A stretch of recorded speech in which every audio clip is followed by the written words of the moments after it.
Fala pessoal, tudo bem? Começando aqui mais um podcast Vinha Acréscimo, aquele seu podcast maravilhoso. E você está mais do que acostumado a escutar toda terça-feira.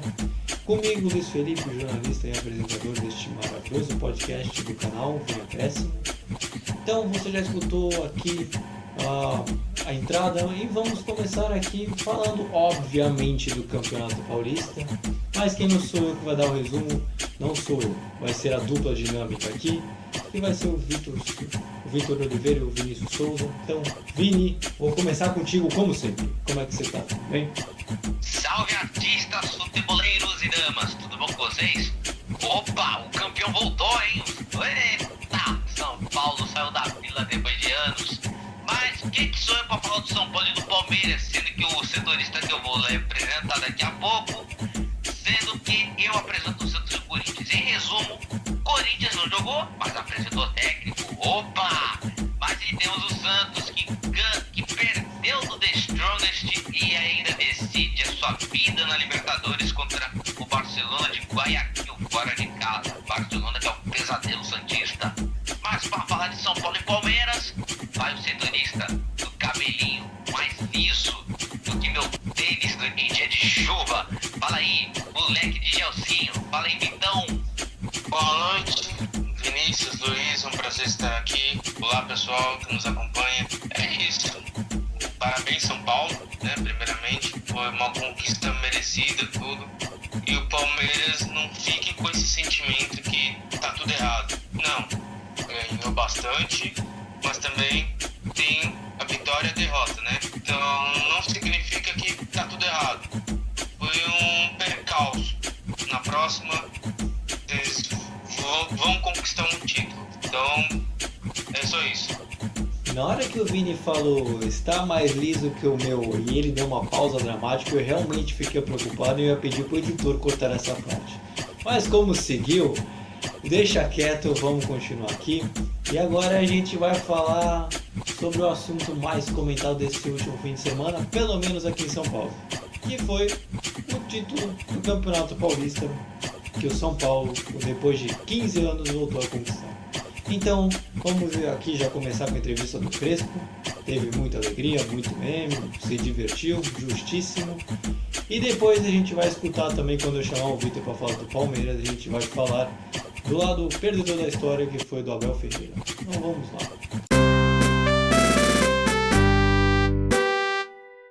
Boa noite. Eu tenho pouca experiência, só trabalho e atitude. Atitude é parte dos atletas. Eu quero parabenizar os atletas. Eu penso que seguramente não estamos solos. Somos um time muito grande. Somos uma equipe de 20 milhões de pessoas. Não é só a comissão técnica, dirigentes, não é só os atletas. É todo muito mais grande. Então, você já escutou aqui a entrevista do técnico Crespo a respeito do último jogo do São Paulo, que foi o título paulista. E, Vitor, não cite tanto o jogo, mas como é que foi a semana do São Paulo até a decisão? Até esse segundo jogo, quando conquistou o título? Como é que foi a semana do São Paulo? E se tinha uma boa perspectiva de título mesmo? Então, Luiz, boa noite. A semana começou mal em termos de resultado, porque teve jogo terça-feira pela Libertadores contra o Racing no Morumbi. E o São Paulo acabou perdendo essa partida com o gol do Novilho. O São Paulo com o time reserva na Libertadores, justamente poupando para a final do Campeonato Paulista. E o Racing também estava com um time misto, porque ia jogar semifinal com o Boca Juniors na Copa Argentina, se eu não me engano. E dependendo, o São Paulo uma vitória ia classificar o São Paulo nas oitavas. Mas só ficou para outro dia porque o Rentistas não ganhou do Sport em Cristal. E mesmo com o São Paulo perdendo, o São Paulo está classificado automaticamente. E foi uma partida que o São Paulo deu tudo errado. O São Paulo não conseguiu jogar muito bem. O Racing se aproveitou, né? da noite péssima do São Paulo. E numa bobeira da zaga do Rodrigo Freitas, o Novilho foi lá e fez o gol de cabeça. E foi aquela pressão o tempo todo, mas infelizmente o torcedor São Paulino não foi mais uma noite de vitória. Mas no dia seguinte o Rentista não ganhou, mas o São Paulo ficou classificado. Enfim, isso foi na terça. Na quinta-feira, a primeira partida da decisão foi São Paulo e Palmeiras 0-0, como todo mundo já sabe. Foi uma partida muito truncada, foi muito estudada. Os dois times estavam com o mesmo esquema tático, 3-5-2, e do jeito que eles estavam jogando, eles meio que se abdicaram de algumas situações de jogo que eles costumam fazer, como, por exemplo, a saída pelas laterais e a presença do centroavante. Tanto que nessa partida quem se deu melhor foi a zaga e os goleiros, assim, porque ficou muito truncado no meio de campo. E de lances assim que chamam a atenção, foi já no segundo tempo aquele escanteio do Gustavo Scarpa, que bateu nas costas do jogador e qualquer São Paulino do mundo pensou que tinha entrado, mas não entrou. E aquela bola do Gabriel Sara que explodiu no travessão. Esse foi os melhores momentos da partida.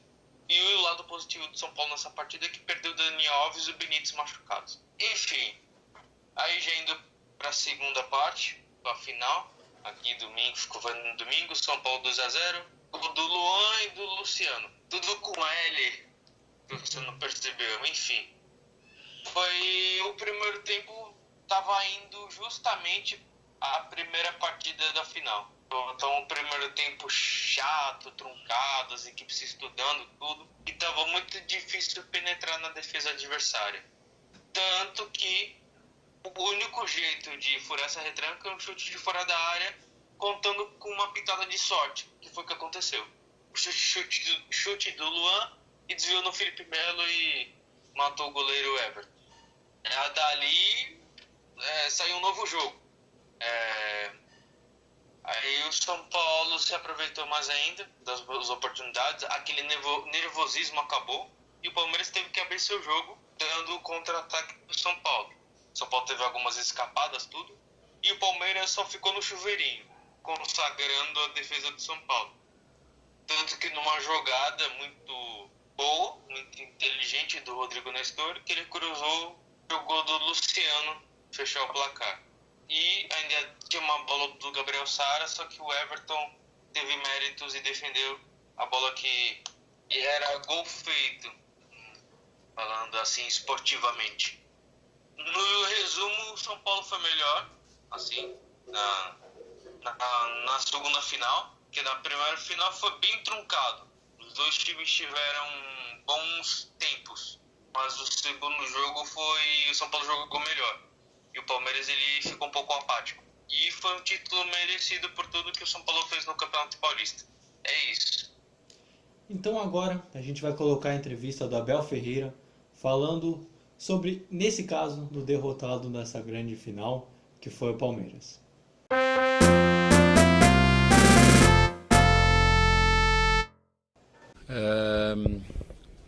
Se formos analisar a primeira parte de forma séria e honesta, intelectualmente, vemos que na primeira parte, na minha opinião, nós fomos melhores. E o futebol é isto, é um chuto que vai na direção do canto, da bandeirola de canto, e entra na nossa baliza. Portanto, na minha opinião, na primeira parte fomos melhores, num jogo que sabíamos que ia ser definido por detalhes, e que foi decidido com um golo, como disse. A gente trabalha, a gente planifica, a gente organiza, a gente faz trabalho setorial, fazemos análise do nosso trabalho, mostramos aos jogadores, trabalho coletivo, trabalho individual, e o futebol depois resume-se a isto. Um chute fora da área, que vai para fora, vai na direção da bandeirola de canto e entra na nossa baliza. Temos que aceitar e que isto é futebol e seguir em frente.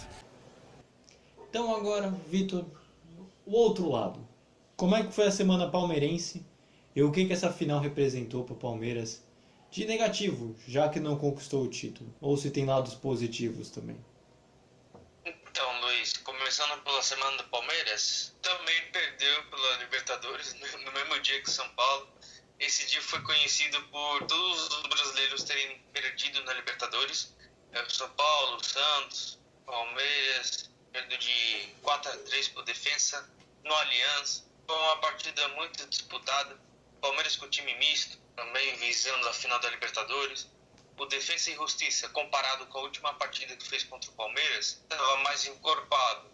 Os desfalques que eles tiveram na última partida contra o Palmeiras conseguiram retornar para essa partida. E deu essa superioridade. O Defensa saia na frente e o Palmeiras empatava. Saia na frente e o Palmeiras empatava. Os gols do Palmeiras, primeiro foi do Zé Rafael, William e Gustavo Scarpa. No Defensa e Justiça foi o Walter Bull, 2 vezes, Matias Fernandes e fechando o gol nos acréscimos no último minuto, Brian Romero. Uma partida muito truncada às vezes, assim. Pra não falar que foi totalmente. Para ter uma partida com muitos gols, quer dizer que estavam muito abertas as defesas, tudo. Teve muita falha. Sem contar também que o Wanderson, se eu não me engano, é lateral esquerdo.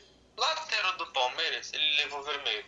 Então isso também ajudou o Defensa e Justiça a fazer vantagem numérica e, consequentemente, fazer um bom resultado como fez. E indo para a partida do Campeonato Paulista, tudo, analisando as 2 partidas, o Palmeiras, o São Paulo anulou os pontos do Palmeiras. É a questão da aproximação do Luiz Adriano com o Rony e fez muita pressão nos 3 zagueiros, na questão do Gustavo Gomes, Luan e o Renan. E fica aqui um lembrete que o Luan do Palmeiras não fez nenhuma besteira nas 2 partidas. Tanto que me enrolei. Na sexta-feira eu falei que o herói improvável, o Luan do São Paulo, né? Ele fez o gol, desviou e entrou no gol. Eu só asterisquinho que eu acabei lembrando. Voltando aqui, e o Luan, falando dele também, anulou o Rafael Veiga. E os laterais do Palmeiras não são que nem os do São Paulo, que chegam com facilidade na linha de fundo, fazer a ultrapassagem. Então, o São Paulo passou a estratégia e anulou o Palmeiras na primeira partida. Anulou as principais características do time. Só em poucas chegadas conseguiu. Indo para a segunda parte, no domingo, o Palmeiras, ele, como posso dizer, fez um primeiro tempo, que nem eu falei, que nem o primeiro jogo, bem truncado, tudo, com mais posse de bola, tentando se aproveitar dos erros do zagueiro do São Paulo, como o do Miranda, e se eu não me engano, o Danilo Barbosa quase fez gol, que o Rony roubou a bola. E uma crítica que eu faço é que o primeiro tempo, o Palmeiras perdendo de 1-0, ele não mudou o esquema tático para se abrir mais ainda e tentar o empate. Ele ficou com os 3 zagueiros. E essa foi a maior crítica, que não teve aquela mudança. Só mudou os jogadores, assim, mas o esquema de tirar um zagueiro, colocar um atacante ou meia mais ofensivo, acho que poderia ser uma melhor opção. Enfim, o Palmeiras, ele foi apático nesse jogo, fez muita ligação direta, muito chuveirinho, acabou consagrando a defesa do São Paulo. Luiz Adriano, Rony, Rafa Veiga sumidos do jogo, não jogaram muito, e o Palmeiras ficou em segundo lugar. Você fazendo um resumo do Palmeiras assim, não era para o Palmeiras conquistar o título, porque desde o começo o Palmeiras falou que queria esse Paulista como preparação para descobrir jogadores. Acabou indo para a final. Então, se ele ganhasse o título, seria perfeito. Nossa, essa não era nem minha primeira ideia, mas acabou sendo. Assim, ganhamos. Mas pelo menos fica com um saldo positivo, porque achou peças e podem contar com o restante da temporada, como a Libertadores, por exemplo. O que eu achei mais legal dessa final é que ela foi uma final clássica, vamos colocar assim. Porque foi decidir em detalhes mesmo. Não teve uma superioridade de um time, né? Diferentemente da Europa, né? Em que tem um time que disputa e sempre ganha, você sabe que tem um time que amassa e outro que só se segura para não tomar goleada. No caso dessa final, o que eu achei mais legal foi justamente o gol do Luan. Foi um herói provável, por acaso fazendo até relação com a live. Se você está escutando pelo YouTube, Vai deixar o card aqui em cima, você vai escutar que eu falei besteira, né? Que eu achei que não ia ter mais de um gol na final. Teve 2, me queimei, né? Queimei a língua, novidade. Mas o gol do Luan eu achei o mais legal de todos, porque a bola desvia, gol de volante, justamente no Felipe Melo, que é o capitão, o cara que fala. Eu não gosto do Felipe Melo como capitão do Palmeiras, vou ser bem sincero. Para mim, o verdadeiro capitão do Palmeiras é o Gustavo Gomes. Ele é um jogador muito leal, eu gosto muito dele. Mas, Vitor, eu acho que essa foi uma final muito legal por todo esse retrospecto em cima, né? Toda essa história, gol do Luan, super emocionado, gol do São Paulo voltando a conquistar título depois de anos sem conseguir, em casa, com o Muricy chorando. Eu acho que toda essa final teve uma áurea bem legal, assim, muito boa. Concordo, Luiz. Muitos ingredientes nessa partida. Significava muita coisa em jogo.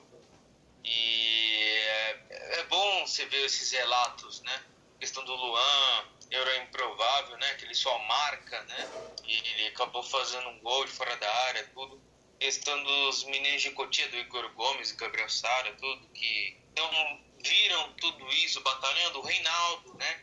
Desde 2013 no São Paulo, ganhou o título só agora. O Hernanes, Miranda, ou seja, é muita gente envolvida nessa partida importante, que acabam se consagrando. A questão do Luciano, que ele se machucou, teve um começo de ano difícil, mas acabou fazendo o gol do título. Foi merecido o São Paulo. O São Paulo foi mais ligado, foi mais elétrico nessa partida. Ele soube o que fazer com a bola. E agora, falando do São Paulo, né? Agora falando que conquistou o título, Vitor, ele encerrou a seca, né? Depois de anos sem conquistar título, depois de virar muito meme. Queria até pôr um memezinho aqui, encerrou o meme do São Paulo. As páginas de meme que envolveu o São Paulo acabaram. Mas com esse título, com a chegada do Crespo, com o reforçado do elenco, o São Paulo pode voltar a se colocar, a sonhar, a conquistar mais títulos aqui para frente? Porque uma grande pergunta que ficou nessa semana foi, que nem, por exemplo, foi mais ou menos com o Palmeiras, né? O Palmeiras conquistou um título e conquistou mais ao longo dos anos. O São Paulo pode repetir esse mesmo processo? Pode voltar uma seleção, uma geração vencedora? Ou de repente pode intercalar de títulos? Dá para fazer essa previsão? Então, Luiz, eu vi um blog, se não me engano foi do PVC, na Globo.com, e ele falou alguma coisa que assim, não me lembro de cabeça mais. Você conquistando o Paulista, ele abre a chance de novas conquistas. Daquele ambiente leve, você não fica mais pressionado, de certa forma. Abre espaço para outras conquistas. Como, por exemplo, do Corinthians, daquele de Paulista de 77, do Palmeiras e do Botafogo. Teve um ano, em 95, se eu não me engano. Que além de ganhar um primeiro título, vieram outros, ou pelo menos chegou à final em alguns. Então eu creio que nessa Libertadores o São Paulo, depois dessa conquista, acho que vai mais tranquilo. E ainda mais com os 2 reforços que chegaram, o Emiliano Rigoni e o Facundo Milan, que é um uruguaio e outro argentino, tudo que chegaram. Centroavante e meio atacante. Eles vão agregar o time montado já. Então eu acredito que o São Paulo vai mais leve para as competições sem essa pressão, essa obrigação de vencer. Tem que vencer, não. Eles vão fazer o jogo do São Paulo normal, já que conquistou um título. Mas isso não significa que não vamos conquistar mais nada. Não, vai com tudo, sim, mas não vai ter aquela pressão que tinha antigamente. E agora falando do Palmeiras, do lado derrotado, o Palmeiras agora ele está encarando vamos dizer, uma seca, entre aspas, porque teve a oportunidade de conquistar 3 títulos e acabou perdendo os 3, né? Recopa Sul-Americana, a Supercopa no Brasil e agora o Campeonato Paulista. Vitor, você já colocou que o Palmeiras ele tinha essa não obrigação de levar o Campeonato Paulista menos a sério, se eu conquistasse ou não, tanto faz, eu vou reforçar. Só que chegou na final e perdeu. Isso acabou pesando. Na própria entrevista do Abel Ferreira a gente colocou um pequeno tópico, mas se você vê a entrevista, você que está nos ouvindo, você vê que ele ficou irritado, que ele ficou insatisfeito. O Palmeiras agora tá tendo algo de errado com o Palmeiras tá começando a decair na temporada. O que pode talvez explicar um pouco desse trivice logo nesse início de temporada? É que assim, Luiz, a partir do momento que você ganha 3 títulos na temporada 2020, a cobrança é maior quando você chega nas decisões. E, consequentemente, quando você perde. Não sei se vocês dependerem muito. Tipo, você ganha os 3 títulos, mas depois virou o ano 3 vices. Alguma coisa tá errada, porque pra você conquistar 3 títulos e depois perder 3 títulos, a cobrança é muito maior. Então é por isso que a torcida tá meio de pé atrás com o Abel Ferreira, tudo. E uma coisa que eu recebi agora, acabei de ver no celular, que no Twitter um dos assuntos mais comentados é hashtag fora Felipe Melo. Só pra você ver como é que tá a situação. Então, o Palmeiras tem que rever os conceitos, tudo. E é aquilo que também a gente já falou no outro podcast passado. Que o Abel Ferreira, quando ele chegou no Palmeiras, ele tinha um sistema. Não era sistema de 3 zagueiros. E ele só foi começar a implantar o estilo dele a partir de agora. E quando ele chegou, ele já pegou uma maratona. Então ele tinha que jogar com o que tinha. Então só agora, assim, que ele foi conseguindo implementar o seu estilo. Ou seja, ele também gosta dos 3 zagueiros. Beleza. Mas o que deu certo foi o outro esquema, que ele foi vencedor. Entendeu? Eu acho que foi essa tomada de decisão. Não sei se ele se precipitou muito, assim, porque ele conquistou as 3 taças com esquema. Perdeu as 3 taças com outro esquema. E perdeu jogadores importantes, machucados, como o Zé Rafael, Gabriel Menino, que voltou nessa final, tudo. Então, vendo assim, no geral, dá 50%. Ganhou 3, perdeu 3. Então, eu acho que não está nada perdido. Só tem que tocar o trabalho. Então, a gente vai fechando por aqui. Não, erro meu. Olha aqui, ó, Vini, depois edita essa parte. Agora vamos passar para falar dos próximos jogos, né, dos 2 times. O São Paulo enfrenta 9h30 pela Libertadores. Eu esqueci aqui de anotar. São Paulo fez aqui mesmo? Eu vou deixar gravado. 9h30. Eu não anotei, cara. São Paulo, 9h30 com o Sporting Cristal no Morumbi. Isso. Caramba, eu anotei o horário, só que eu não anotei o time. E sábado eu sei que é contra o Fluminense. Caramba, que bosta.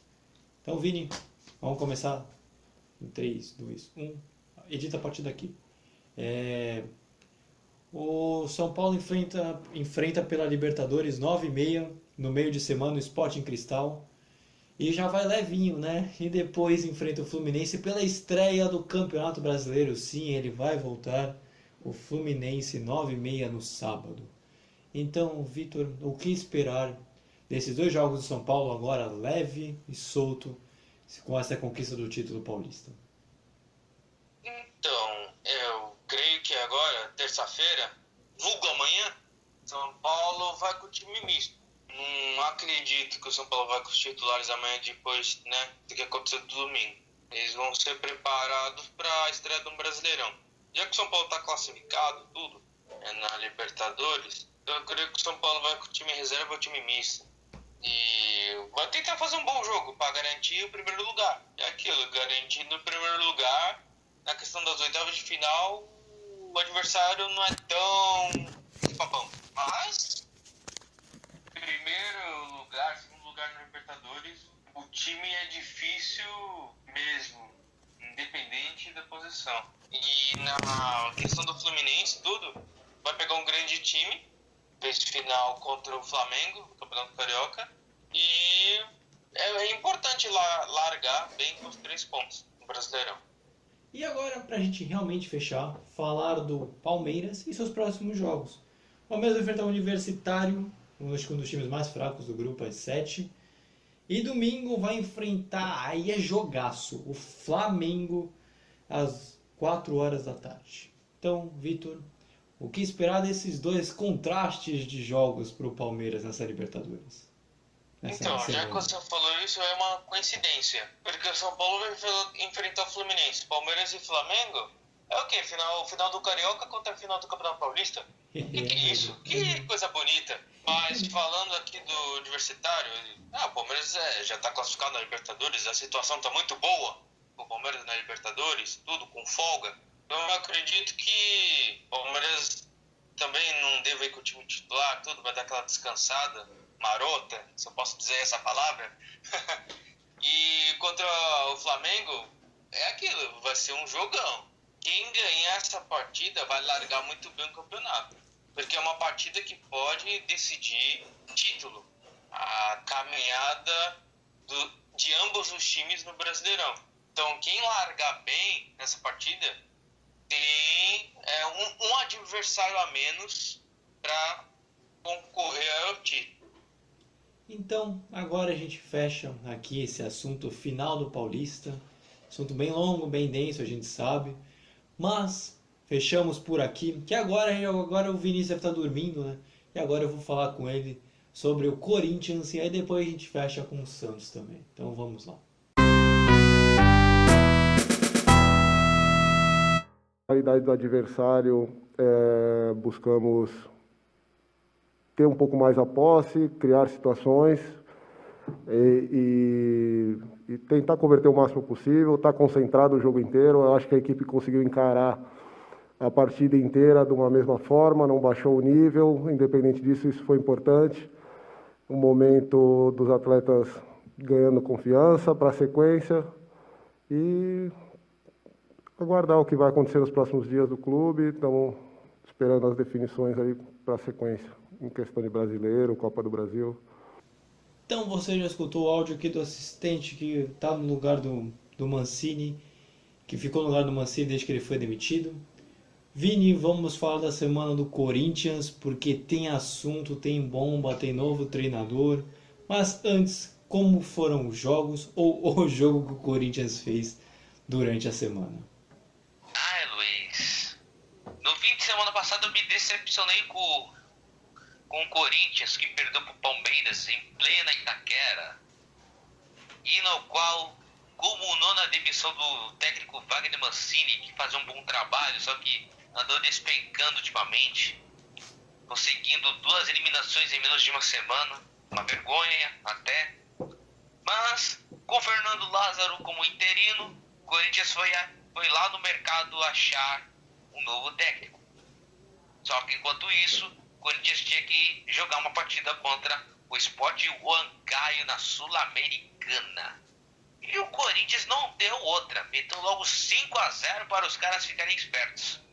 Foram 2 gols do Mosquito, um gol do Vital, um gol do Gil e o último foi gol do Luan. Enquanto isso, o Corinthians havia feito uma proposta pelo Renato Portaluppi que ia dar a resposta naquele dia. Depois do jogo, a gente ficou sabendo que Renato Portaluppi recusou a proposta, falando que queria passar mais um tempinho de férias, de shopping, família, amigos.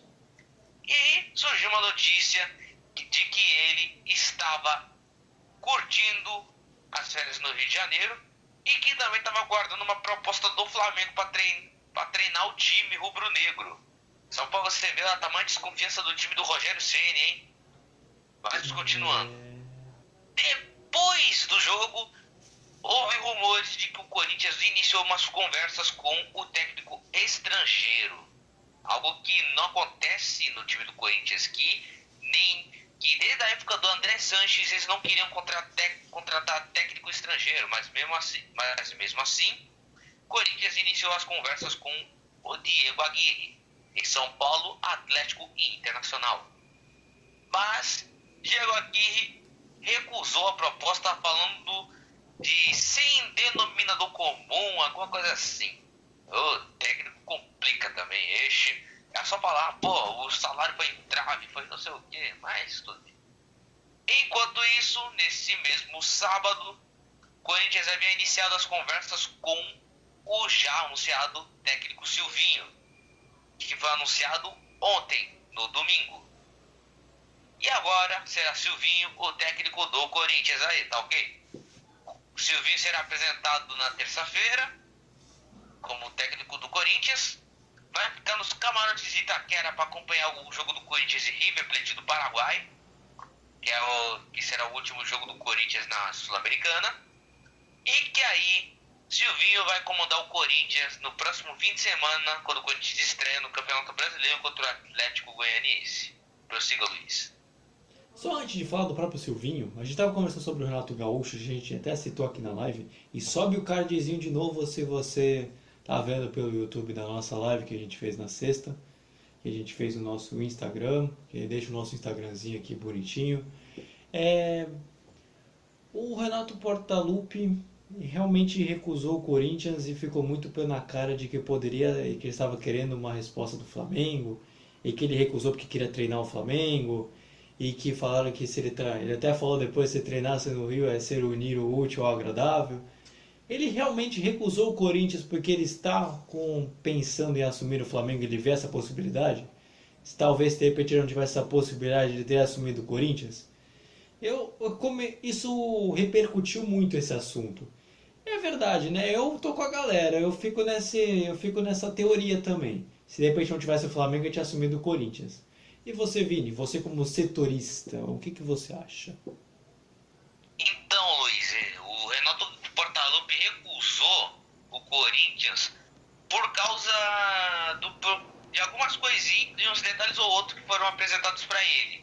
Porque o Corinthians apresentou, não uma proposta, e sim um projeto de trabalho para o Renato Portaluppi. Ele viu que ele ia receber um pouco menos que ele recebeu no Grêmio. Ele ia ter um tempo de trabalho, né? Ele ia ter mais uns 7 meses de trabalho garantido para não ter pressão, alguma coisa assim. Para ele conhecer elenco, para começar a implantar sua filosofia.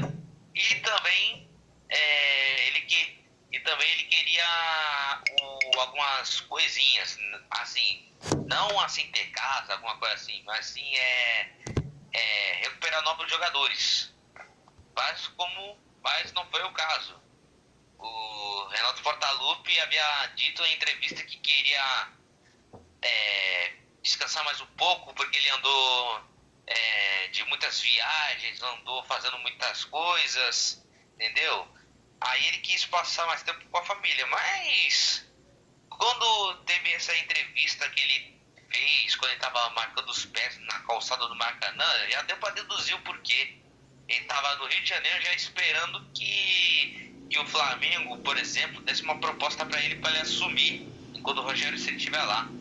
Aí você vê, o Flamengo já foi campeão do Carioca e mesmo assim tá desconfiado, hein? Imagina, não, pouca desconfiança, né? O cara conquista título e o pessoal não acredita nele. Imagina o que tem que fazer para acreditar, né? Mas, vida que segue. É um Mundial. Não, Libertadores e Mundial, é o único que consegue tirar essa desconfiança. E imagina mesmo se ganhasse, ele perdeu o Carioca, ele é demitido, mas tudo bem. Mas no fim das contas, Vini, o Corinthians anunciou Silvinho. Ele só tem um trabalho como treinador oficialmente, que foi com o Lyon, e não foi positivo, foi um trabalho bem abaixo. Ele foi demitido com poucos jogos, e tirando isso, ele foi assistente do Tite na seleção brasileira. Então, realmente, o Corinthians está fazendo uma aposta, né? Porque é um treinador que não tem qualquer experiência como treinador efetivo. E ele vai assumir essa bomba que está o Corinthians hoje. E aí, o que dá para esperar desse treinador? E realmente, eu acredito que esperar um pouco de tudo, né? Mas o que você acha? Bom, que o Silvinho vai assumir o Corinthians, num Corinthians que precisa mudar de identidade, porque o Corinthians queria mudar o futebol, que é um futebol mais ofensivo, um futebol com mais coletividade, mas que é um Corinthians que joga por mais resultado do que jogar por performance, entendeu? Muitos torcedores falam de um time que joga por música, já o Corinthians joga pelo terror, como falam os torcedores. Aí o estilo do Silvinho, poucas pessoas conhecem, só quem é torcedor do Lyon da França pode nos dizer como é que era. Mas o que fez o Corinthians escolher o Silvinho é porque o Silvinho foi revelado no Corinthians, ele já ganhou vários títulos importantes, entendeu? E ele também conhece muito bem a história do clube, sendo que no Brasil o Silvinho só jogou no Corinthians, entendeu? Depois que ele saiu do Corinthians, ele rodou pela Europa como jogou no Hellas Verona, Manchester City, Barcelona, jogou até no Arsenal, para vocês terem ideia. E ele estava fazendo uns cursos da UEFA, né, porque ele estava sendo auxiliar técnico da Inter de Milão.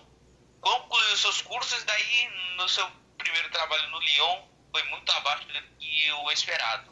E agora que ele vai assumir o Corinthians, ele conhece muito bem o clube e agora esperamos que ele faça um bom trabalho que não seja o mesmo do Lyon. E realmente. E você falou já que ele não vai ficar vai ficar nas cabines pelo jogo da Sul-Americana. Os próximos jogos do Corinthians é justamente contra o River Plate de Assunción, ou River Plate do Uruguai, não é o argentino, que vai jogar 9h30 pela Paraguai. É. Nossa, eu confundo direto. Nossa, meu Deus. Eu acho, não sei se é o sono ou o pessoal deve estar achando que eu tô bêbado, né? Mas tudo bem. Mas é o do Paraguai e não é o argentino, ainda assim. E vai jogar vai jogar a próxima rodada da Sul-Americana às 9h30 da noite. Ele não vai ficar nas cabines e depois joga contra o Atlético Goianiense no domingo, que aí ele deve estrear já pela primeira rodada do Brasileiro no domingo às 6h15. Em Itaquera. E aí, Vini, o que dá para esperar desses dois jogos do Corinthians agora com um novo comandante e iniciando um novo ciclo com um novo campeonato também, porque a preparação da Sul-Americana é mais pro brasileiro do que outra coisa. A ideia do Corinthians era essa, anunciar o técnico do domingo, já apresentar e já pegar essa semana que estava sem técnico para esse novo técnico novo já implementar suas ideias e fazer com que o time assimile essas ideias.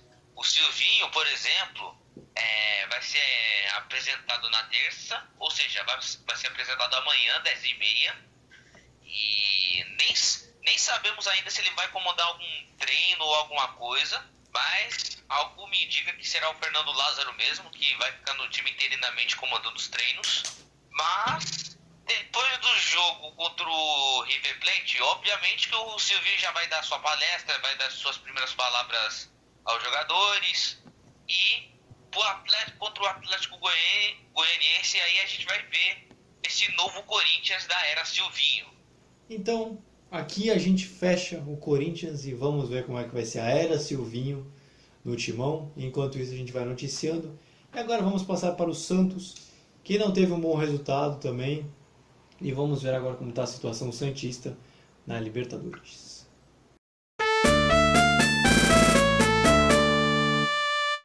Foi muito bem feita. Às vezes em que eu vim aqui também fiz isso, né? Não foram muitos jogadores que talvez precisassem usar do oxigênio. Um time jovem, muito bem preparado. Eu acho que se eu tivesse que repetir essa logística, eu repetiria, porque foi talvez o melhor que a gente pôde fazer. Você já escutou o assistente do Fernando Diniz, já que ele foi demitido na partida contra o River, contra o Boca Juniors? E aí a gente começa falando aqui da Semana Santista, que assim como o Corinthians também, que só teve um jogo durante a semana. Então, Vini, como é que foi o jogo do Santos? Que já a produção aqui já soprou, já que não foi muito positivo pro time da Vila Belmiro. Foi um jogo que não teve fôlego, isso sim. Pô, a altitude de La Paz é sacanagem, amigo. E ainda mais contra o The Strongest. Eita, feio. Mas a pataquada da vez dos Santistas é a seguinte. O grupo do Santos está mais embolado do que minha pilha de documentos para assinar que eu nunca assinei na minha vida. Mas o que vos acontece é o seguinte. Barcelona de Guayaquil classificado. A vaga está entre Boca, Santos e The Strongest. Todos eles com 6 pontos. Quer dizer, Boca com 7 e o Santos e o The Strongest com 6. Agora acertei, hein, produção? Mas a pataquada dos cientistas lá na altitude é o seguinte. Era só vencer o The Strongest que passaria o Boca na classificação. Qual nada, amigo. Santos perdeu de 2-1. Um golzinho até do Felipe Jonathan, que foi um belo gol. Que golaço, viu, amigo? Mas o Santos está nos piores cenários do futebol. O Boca empatou com o Barcelona E agora o Santos depende de si para vencer o Barcelona de Guayaquil fora de casa. E o Boca, que vai na Bombonera, vai pegar o The Strongest. Aí, meu amigo, aí é vencer ou vencer. É ser ou não ser ou não classificado. Mas o que dizer também na altitude? O Santos claramente está realmente perdido na defesa. É muita falha de marcação na defesa, é linha de impedimento torta. Fernando Diniz, que foi expulso contra o Boca e não demitido, né, Luiz? Como você havia dito, ainda fez falta para essa equipe na altitude. Porra, se eu falei demitido, gente, me perdoa, tá? Eu quis dizer expulso. Gente do céu, o pessoal que tá escutando esse programa tá achando que eu tô bêbado. Acho que a alegria do título do São Paulo tá me contagiando e que eu tô errando tudo, entendeu? Não é possível. Porque a situação tá feia, mas vamos lá. Vamos começar aqui então um boato que repercutiu muito durante a semana. A gente falou na nossa live, mas no podcast a gente pode colocar com mais detalhes. O Ganso pode vir para o Santos. A situação já azedou um pouquinho, não tá tão legal como já teve em outros dias, mas ele ainda é uma possibilidade de ser estudada pelo Santos. E é um jogador que tem muito nome, muito peso, já foi campeão de bastante título aqui pelo Santos, né? Que a gente é a Baixada Santista, então eu falo aqui por Santos porque a gente é daqui da Baixada, né? Então é muito perto daqui. Então, Vini, se de repente o Ganso vir, pode ser um acréscimo ou decréscimo para o Santos? Olha, para os Santistas ultimamente pro Ganso voltar vai ser meio osso, hein? Tem torcedor que acha que o Ganso manchou o nome do Santos, tá falando que já como se diz, cuspiu no símbolo do clube, por exemplo, só deixou o clube sendo mercenário, né? Entendeu? Foi para outro clube aí, como o Fluminense, foi pro São Paulo, rodou para vários clubes, entendeu? E perdeu seu futebol aí no meio do caminho, né? Para o Santos em si, pro elenco, vai ser bom, porque o Santos está precisando urgentemente de contratações, porque ficar dependendo da base não vai ser todo dia que vai resolver, porque a gente já tá vendo, porque o Santos já tá usando o Ângelo, que só tem apenas 15, 16 anos, né? E o cara bem que poderia estar estudando o ensino médio em paz, né? Mas não, o cara tá jogando bola no Santos, né? Mas com a chegada do Ganso, melhora pro Santos na qualidade do elenco, para reforçar o meio-campo. Mas o que entristece os santistas é o histórico do Santos, que já rodou os outros clubes do Brasil, inclusive o rival São Paulo, e também que o Ganso não vem numa boa fase, assim como tá até hoje no Fluminense. E agora, Vini, a grande pergunta de todo santista ele tá fazendo uma matemática, tá fazendo contas, colocando aqui multiplicação, divisão, regra de 3, e de repente para quem faz Bhaskara, polinômios, geometria, para saber as contas que o Santos precisa para poder passar nessa fase de grupos, provavelmente em segundo.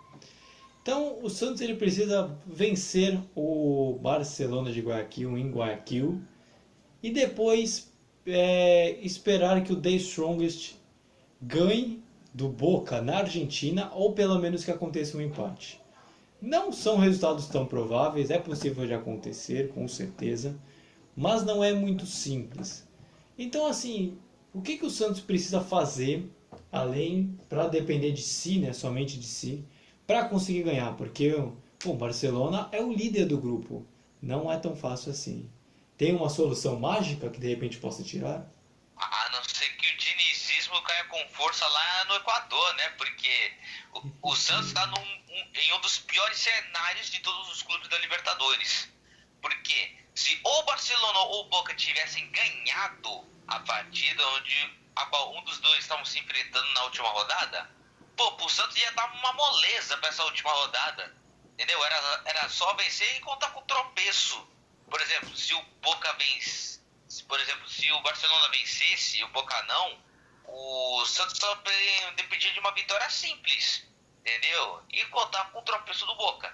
Mas não, como ambos os dois pontuaram, né, a situação complica. Ainda mais pro Boca, que vai jogar em casa e o Santos vai jogar fora. Entendeu? E o Santos não... Todo mundo sabe que o Santos não tem um bom retrospecto contra qualquer Barcelona. Seja da Espanha, do Equador, futebol de praia, de botão, entendeu? Qualquer Barcelona.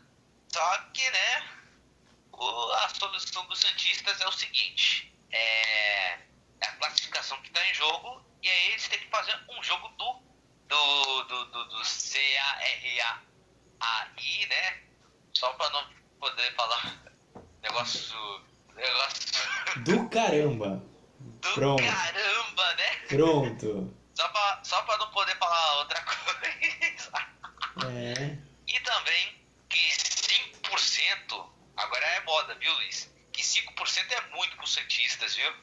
Depois da Libertadores passada, qualquer porcentagem que dão pro Santos, acho que usam como motivação. Mas, para fechar o assunto Santos, os próximos jogos do Santos é contra o próprio Barcelona, que joga na quarta-feira às 9 horas e depois estreia contra o Bahia no sábado pelo Campeonato Brasileiro às 7. A estreia do Brasileiro, Vini, contando esses dois jogos, podem ser afetados, pode ser afetado pelo retrospecto do Santos na Libertadores, porque eu acho que cair para a Sul-Americana não é nem tão ruim. Mas de repente o Santos perde e vai para a Sul-Americana, a estreia contra o Bahia pode ser afetada, pode de repente sofrer um desgaste, alguma coisa, não ter aquele ânimo todo. O que você acha? Pro Santos, uma iminente eliminação na Libertadores vai causar uma pressão nos jogadores do Santos. Porque já não bastasse ser eliminado do Campeonato Paulista, para ter brigado na última rodada para não cair e se salvou. Agora, para cair da fase da Libertadores é 2 palitos. Aí vai chegar no Brasileirão pressionado em busca de mais uma vaga na Libertadores. Entendeu? Porque o Santos não tem time para jogar Sul-Americana. Quer dizer, tem time para jogar Sul-Americana, mas assim, não é time de ficar jogando com muita frequência, entende? Então, pro resto do Brasileirão será de muitas cobranças. Porque que temporada foi essa que o Santos está fazendo em 2021?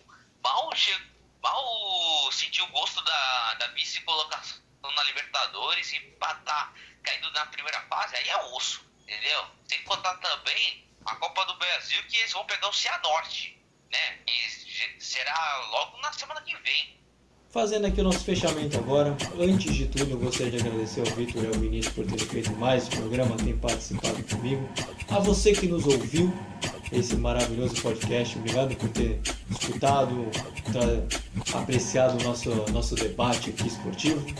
Vou pedir para que você se inscreva no nosso canal, se você não é inscrito. Comente aqui embaixo o que você achou. Nos siga nos mais diversos agregadores de podcast, onde você pode nos escutar a qualquer momento, seja no Spotify, Anchor, Breaker. Siga o nosso Instagram também. Podcast Vem Acréscimo, está aqui na descrição, ele solta um monte de assunto interessante. A gente já colocou alguns, por exemplo, como o time do Paulista, a gente cobre os times de São Paulo aqui. Então você vai ficar super informado sobre os principais clubes de São Paulo. E agora, eu quero saber o momento tão esperado desse podcast, que é a frase do Vini, que eu quero saber o que ele trouxe pra gente nessa reflexão de terça-feira. A frase é a seguinte: eu acordei cheio de planos do que fazer nessa sexta-feira. Realidade, são quase 11h20 da noite de uma segunda-feira e estou indo dormir depois deste lindo podcast. É isso, galera, que vem acréscimo. Depois dessa reflexão maravilhosa, então o Vitor já pode se despedir do pessoal, depois vai o Vini, e aí a gente fecha essa maravilha desse programa. Então é isso. Obrigado, Luiz. Obrigado, Vinícius. Boa noite pra vocês. Boa noite, pessoal que nos ouviram. Espero que tenham gostado do podcast e que vocês tenham uma boa semana. Valeu.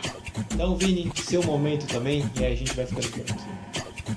Meus queridos, minhas queridas, eu morrendo de sono aqui, gravando esse podcast tão tarde assim, que pelo amor de Deus, é o podcast mais tardio que a gente gravou, na minha opinião. Só perde para uns podcasts que a gente gravou até 2 da manhã de